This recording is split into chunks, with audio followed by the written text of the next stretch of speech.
Funding for Frontline is provided by this station and other public television stations nationwide, and by the Corporation for Public Broadcasting.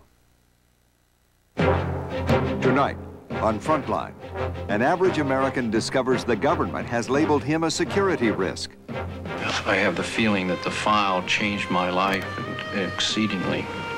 The story of one man's crusade to clear his name, and one result of government spying. If Penn Kimball is not secure from this sort of thing, neither you, nor I, or anyone else is. Tonight, The Secret File.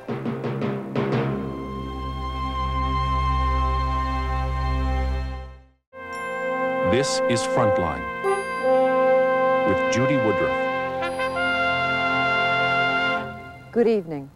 Tonight, a story about secrets, about one man's persistent quest to find out what secrets the government says it knows about him. Kimball discovered his government security file 10 years earlier when he was still at Columbia.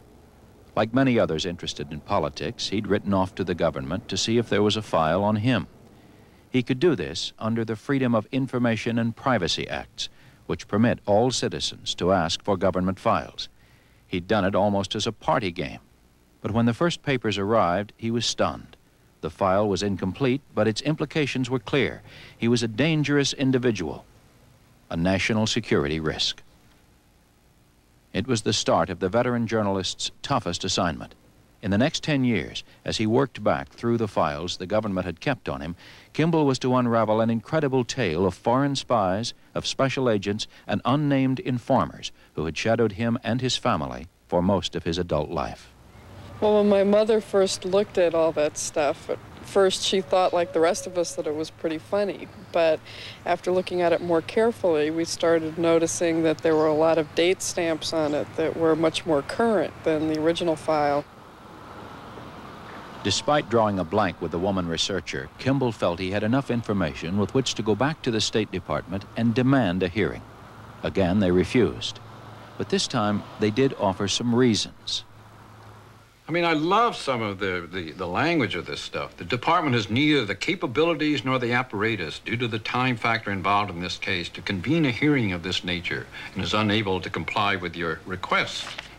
Any breach of this practice could severely hamper future investigations, for the reason persons would be less likely to cooperate with government investigators if they believe that their identity would not remain confidential at the agency level. I bet they would.